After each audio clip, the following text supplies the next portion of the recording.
It was good, y'all. So I've been getting a lot of requests to read the first book in my series, The Alien Annihilators, and I'm about to deliver. All right, so y'all should listening careful because this is like y'all are like the first to hear it. This is gonna be like the most massive series in the world, and y'all are the first to hear it, and so y'all should be grateful. All right, The Alien Annihilators, Book One, The Orb of Power. Chapter 1, Selena's Peculiar Talent. Selena was never the most sociable person in the world. She always seemed to speak of herself like she was part of a more advanced species, and of course she would treat others accordingly. For example, it would drive Cleo crazy when people would attempt to sit with her group of friends in the cafeteria, only for them to pull one of their marvelous pranks. It was mostly small things, their pranks. However, some of their pranks were surprisingly uncanny, something normal people shouldn't be able to do. For example, one person jumped up on a table during lunch, took off their shirt, and started swinging it around, all while making what Cleo's friend Rachel called retard sounds. Cleo told Rachel that it wasn't his fault. There was something very unusual about what Selena was capable of. No one seemed to suspect her, but Cleo knew she must have some very special, very unhuman powers. Cleo even went so far as to suspect some key worst case scenarios. Selena was part of an entirely different species, with powers that may well be capable of the downfall of mankind.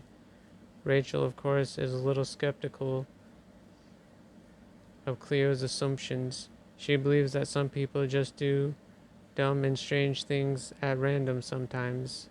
Cleo points out that it seems like the only people affected are the ones who have wronged Selena. Kenneth, the one who'd swung his shirt around, had been chatting with his friends about how stuck up Selena was, and shortly afterwards he was swinging his shirt around on the cafeteria table like a madman. At the end of their final class, Cleo asks Rachel if she wants to go with her to Kenneth's house. Cleo has many things she's unsure of, such as whether or not Kenneth's strange behavior had been intentional or not. Rachel agrees to go with her, even though she thinks Kenneth is simply a dumb retard who just randomly does dumb things.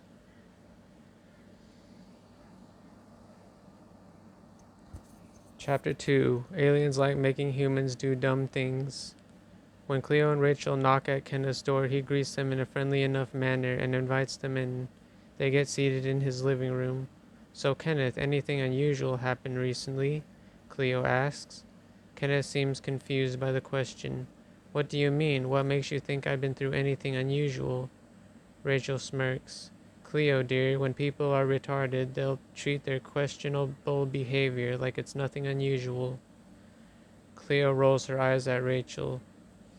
Kenneth, I believe you. You must really be clueless as to the unusual behavior you've been showing. I don't understand. What is this behavior you keep speaking of? Kenneth asks. Kenneth, you'll probably think this is crazy, but I have reason to believe that Selena is part of a strange, otherworldly species. She has the ability to manipulate the behavior of others. And you are one of her victims. She had you doing some strange stuff the other week, like, well, let's just say something you'd be embarrassed about. Kenneth looks like he'd just woken up. Oh my god, I suddenly remember. A sudden force seemed to take control of me. The force was weak, so I decided to fight it with sheer willpower. Kenneth has an embarrassed look. So as it turns out, I must have did something pretty embarrassing. But the weird part is, I can't recall what it was. It's as if the same force that took over me doesn't want me to actually know that I was being taken over, or even remember any of the events that led to my being possessed, or whatever it is. Rachel looks shocked. Wait, did I hear correctly? You were possessed? Like no control of yourself possessed? Like someone brainwashing you to do as you're told possessed? Kenneth nods. And I thought my friend's dad was crazy. he says to himself. Your friend's dad, Cleo asks. Who's he? Oh, well, I may as well tell you the whole story. Whenever I hang out at my dad's house, or my friend's house, his dad is always going on about what he sees on the news. He says that there are some strange things that make the headlines, and it seems as if people across the world are regularly having the same sorts of behavior you claim I've shown. I'm beginning to believe that Selena must be part of some sort of alien organization who is causing the strange behavior seen in people lately. I wonder if this guy will be any use for us, Cleo wondered. If he's so updated on all the cases of behavior manipulating going on, maybe we can find out all the things these aliens are capable of doing to humans. If we can gather all the intel we can about these life forms, we may bring ourselves one step closer to identifying what they are and hopefully identify any weaknesses the species might have. Sounds like a noble plan, Kenneth says. I'm coming with you, obviously. I can't let those bastards have me doing funny things in front of my friends. Rachel, you're with us, right? Cleo asks. We need to get to the bottom of all this. Rachel seems conflicted on what to do. She stifles a scream in frustration. I want to believe that you're onto something with this, but I'm a realistic person and can't help but think you've just gone wacko. I just want to go home, get my mind off all this alien talk or whatever. Rachel stands up and storms out of the room. Cleo and Kenneth exchange glances. Looks like it's just me and this guy, Cleo thought, against what could be an alien race capable of mind control. Great.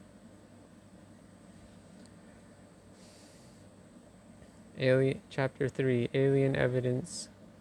Luckily, Kenneth had his own car, so that's what they took to his friend's house. When Cleo knocked on the door to his house, it was the son that answered. Hey Jason, how are you? Is your dad home? Kenneth asked. Yeah, probably. Ever since he started his unusual habit, he hasn't exactly been going out much at all. Cleo decided this habit must be what Kenneth had referred to earlier. His father collected news articles and such about examples of people doing unusual things.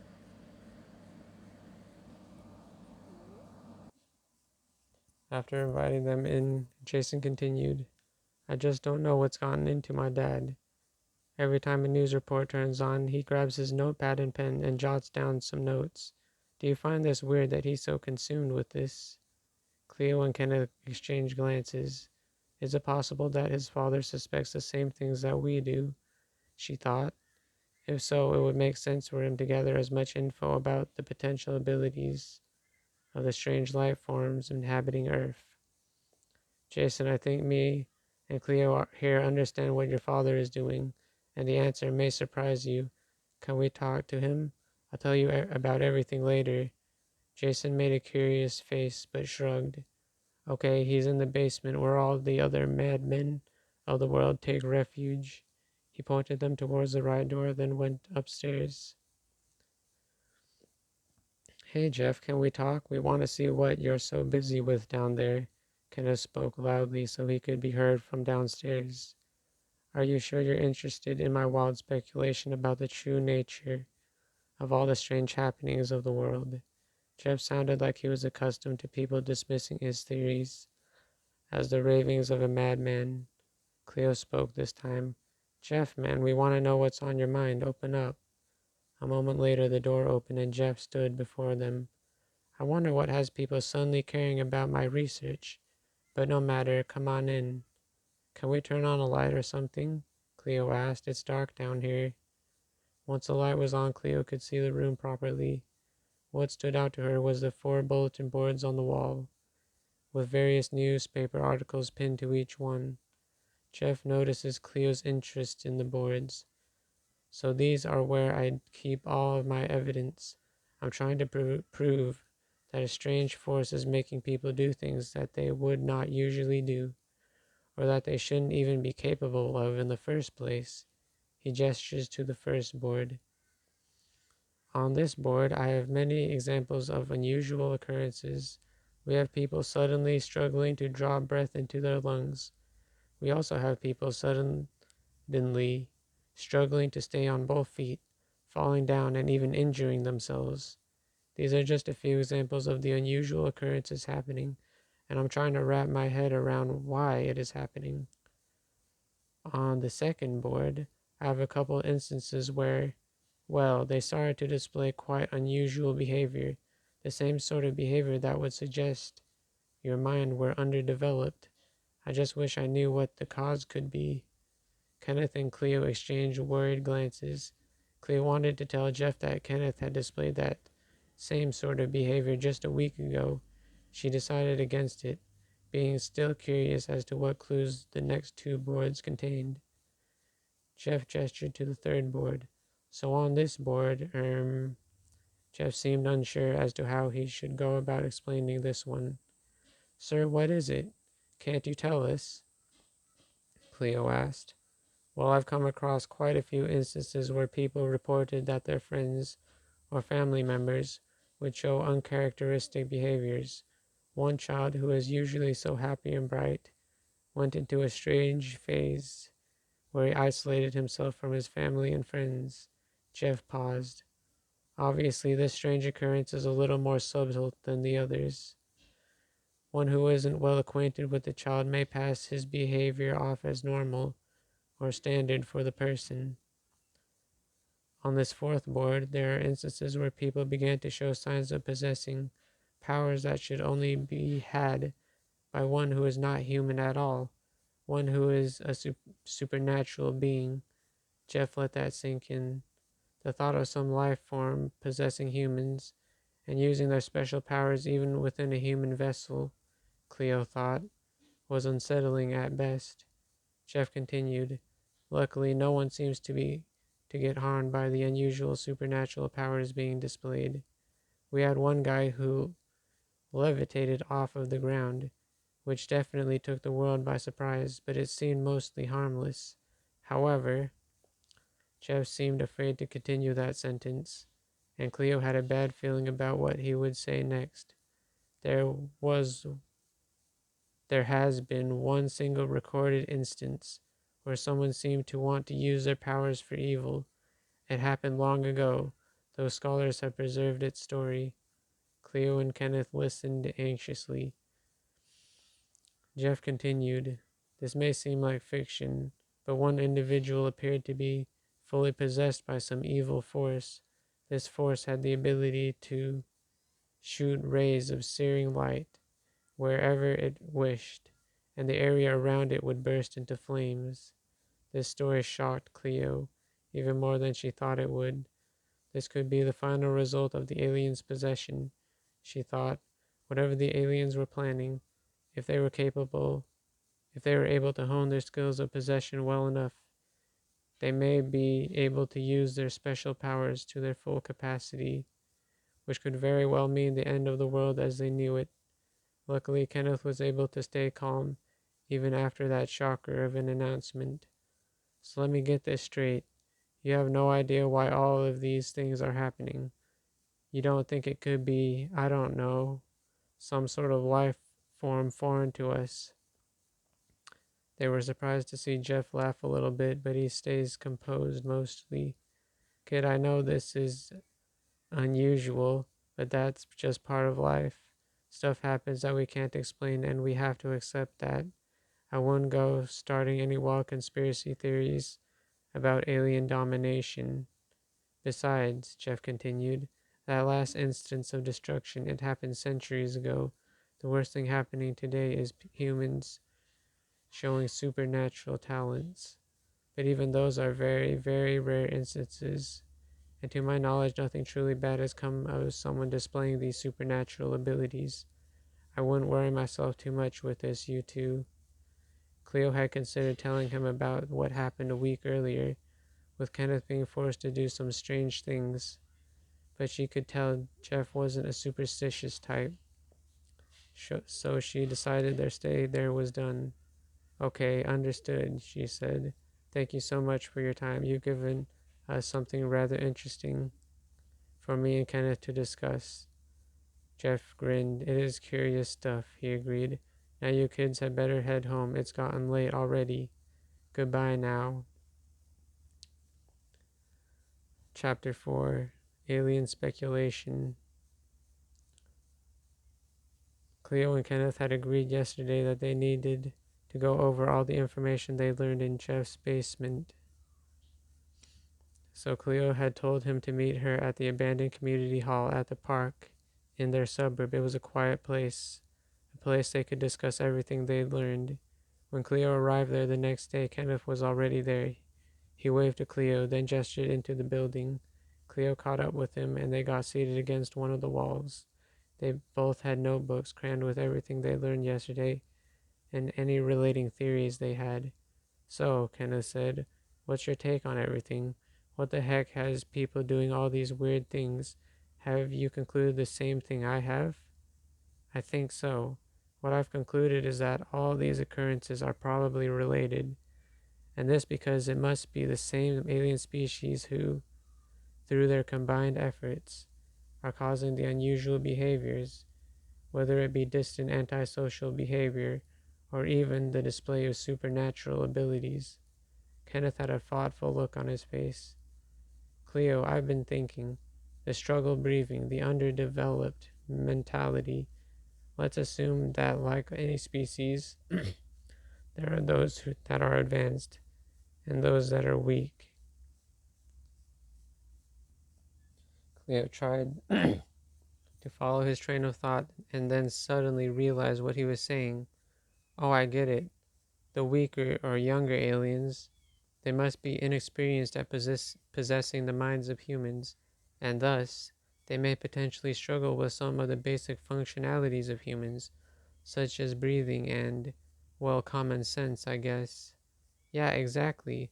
And when their possession causes people to act stupid, it must be because they are unfamiliar with the human brain, and thus they cannot use it to a more fuller capacity, let's say. Cleo thought about that. Okay, let's assume that's all correct. What happens when the aliens have mastered the more basic functionalities of humans? What do you what do you suppose they pursue next?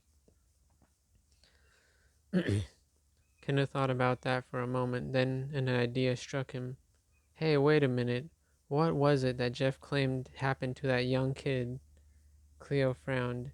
The kid distanced himself from his family and friends, became a hermit of sorts. Remember, this may well have nothing to do with aliens. It could be moon swings or any number of things. I know, but hear me out. So when the younger aliens learn the basics of human possession, such as breathing and logical thinking, they know that their characteristics will not match the ones seen in the person prior to his or her possession. Cleo's brain clicked, whatever that means. Oh, I think I get it. In order to not have the possession realized and exposed, they must distance themselves from the person's friends and loved ones, who will surely know that the person is behaving very out of character. Kenneth nodded. Plus, they probably need to isolate themselves in order to keep their main secret a secret. Cleo was confused. As otherworldly creatures, I'm sure they have many of those. Cleo, don't you get it? These creatures are probably trying to perfect the same art that one guy had all those years ago. The art of sending rays of searing hot light at their foes, capable of incinerating humans in an instant. Cleo was shocked at the conclusion he'd reached, but as the message sunk in, it began to all make sense. Jeff had said there were reported cases of humans performing the impossible, such as freaking, levitating. It was possible that, as the aliens became one with the humans, they began to unlock capabilities that hadn't been available to them earlier, unlocking the full potential of the mind, coupled with whatever dormant abilities laid within the aliens. Oh gosh. Cleo didn't even want to think about it. Kenneth, as much as I'd hate for that to be true, I'm afraid you're probably onto something. Cleo stood up, determination coursing through her veins. If this is their ultimate objective, turning the earth into a fiery wasteland. We cannot stand idly by as they do it. We need to fight now while they're at their weakest, or they'll be hell to pay for. Kenneth made an uncertain face. As much as I admire your determination, do we even suspect which humans have been possessed? Kenneth remembered something and slapped his forehead. Of course, Selena. She's the reason we suspected aliens in the first place. Cleo nodded. Exactly. But Cleo relaxed a little. Wait, I realize I just said we have to fight back. Kenneth didn't follow. Yeah, is there a problem with that, other than it being a suicide mission? Well, I just wish there was some way to know for sure that Selena is, in actuality, being possessed by an alien. And even if we knew she is, we can't just kill her. She may simply be a victim of the alien's curse. We need to find out how to remove the curse on Selena's body. I just have no clue how we'd go about that.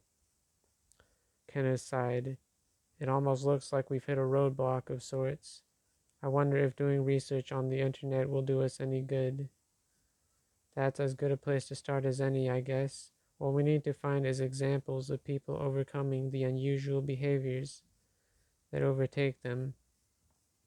If we look close enough, we might find hints as to what it is that helped them overcome it. Yeah, sure, can do, Kenneth said, but with a thoughtful face he continued. But Cleo, you're of the belief that Selena is possessed by aliens, correct? I'm pretty sure. Why? Because Cleo, has it not occurred to you, the aliens, they can possess humans and control other humans whilst in possession of the human they are hosting. That would actually suggest, oh no, is Selena's possession already at the supernatural stage, where she is capable of controlling other people to a degree? Wait a minute, I just realized we might be making a pretty big assumption. Hear me out. What if Selena is not actually being possessed by aliens? What if she is a freaking alien? Kenneth was ready to argue that, but when he thought about it, it made sense. Saying that aliens could possess a human, then have that possessed human possess another human. None of Jeff's examples had shown that aliens were capable of such things. So you're saying that Selena was never actually a human. For the entire 4 years that she's been in our high school, she was an alien this whole time. Selena must be an alien imposter, sent to blend in with our community so she can practice the art of human possession. And, of course, shape-shifting. What makes you think, oh, I'm an idiot? Kenneth said. Selena looks like a human and talks like a human, not because she actually is human, but because shape-shifting must be one of the alien's special abilities. Cleo nodded. And because she's technically not possessing a human at all, it takes less effort for her to use her alien abilities. Cleo continued, so let's assume she's an alien. She attempted to possess you and made you do stupid things, but it may not have been to embarrass you at all. It may have simply been an attempt at practicing her art, albeit on a person she caught insulting her. Kenneth thought over everything that was said. So Selena is an alien. So we can basically forget about finding a way to separate her from the alien we believed was possessing her. But you're forgetting. Because Selena is capable of mind control to an extent, it is important that we have a way to lift the curse on ourselves. So we still need to seek out a cure. Ah, yes, I see, Kenneth said. So once we have this cure, whatever it is, what are we supposed to do about Selena? She's dangerous, remember? Capable of mind control and potentially the destruction of the world. What should be done to stop her? Cleo already knew the answer. We'll think of something. We have to. Chapter 5. The Report. So this line used to actually say, "We'll kill her," but in the end, that wasn't their plan. Their plan was to like stun her and get information out of her. So like I didn't want to leave like this inaccuracy or like this plot hole in the book. And so yeah, that's basically what I gotta say. Chapter 5, The Report. Cleo was happy to hear that Kenneth actually found something that could actually be useful in their search for a cure. The original source had been written in the 1970s, but the source Kenneth found was a scholarly report written more recently. However, it heavily cited the original report for credibility's sake. She got the news about it all later that day through the phone and told him she was so glad to hear the news. She wanted to know all about it as soon as possible and said as much to Kenneth through the phone. Of course, it's online, so you can just access it yourself, but I want you to come over so we can go over it together. So Cleo took a little jog to his house. Kenneth was on the second floor of the house, and she could see him waving at her from a window, his room, assumedly. So let's see it. What's your big discovery? Cleo was really hoping for solid evidence of how to prevent alien possession of humans, but she feared Kenneth was simply grasping at straws, as the saying goes. She was seated on one of Kenneth's chairs, with Kenneth seated on a small armed couch. Cleo, I couldn't believe it. Cleo, I couldn't even believe it. There's an actual study about that event that happened centuries ago, the one where that alien, whilst in possession of that person, was able to shoot rays of searing light through his eyes.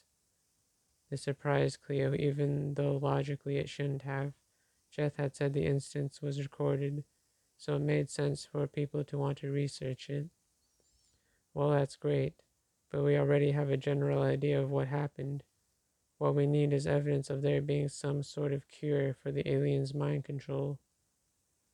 Kenneth was already nodding. Yeah, I get it. And the article actually provides evidence as to how the victim attempted to cure himself from the aliens' influence. Evidence of what kind? Cleo wondered, even though she was mostly wondering how the victim kept sane enough to think of being cured. The man had a journal, and every time the alien weakened its possession of him, he would try all sorts of crazy things to stop the alien's influence on him. The only thing that seemed to do him any good is holding a hand mirror in front of his face. Cleo was starting to wonder just what Kenneth's sources were, because that sounded somewhat ridiculous to her. But then an idea came to her head. Oh, yeah, I get it. The alien, it is a separate being to the human. As such, it is required that the alien send some kind of signal to the human's central nervous system and override it somehow. By holding a mirror in front of your face, it will reflect the signals away from you as if it were sunlight or something. Kenneth thought about that, then nodded. You're right. I never really thought of it that way. So that man, Cleo said, he recorded all of it in his journal. That's what all these scientists are basing their reports on. Exactly. But as we already know, the fate of that man was not a good one. Yeah, Jeff said as much, didn't he? Cleo asked. He said that man ended up getting fully possessed by the alien and destroyed entire nations with his powers. Cleo muttered. That cure might Cleo muttered. That cure might not be so great after all, I guess. Cleo, that man tried everything within his power to stop the alien from influencing him, and because of this, we have some clue as to how we can at least mitigate the alien's possession of us. We should be grateful. Cleo thought about that and nodded.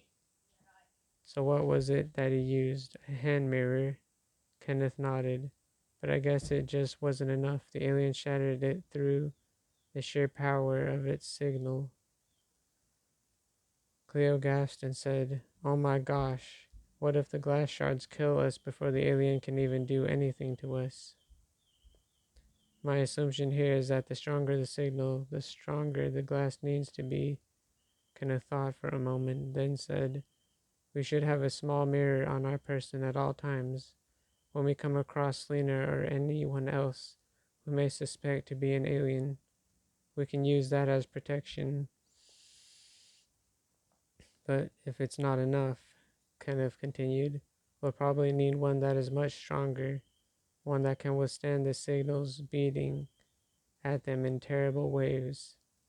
Cleo nodded. "My thoughts exactly.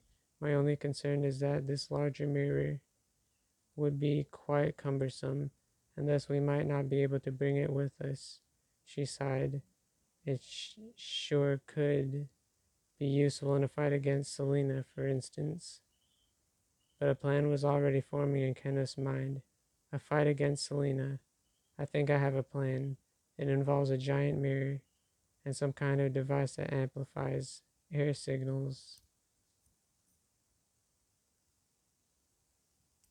So these are the first 5 chapters of my book, and y'all the first to read it. And when this sells 1 million copies, y'all can say that you were the first ones to hear it. And thank you so much for supporting the channel and supporting my books and supporting me as an author and as a content creator on YouTube. And remember to subscribe and turn on post notifications and share and get the word out about my books. And I love y'all and goodbye.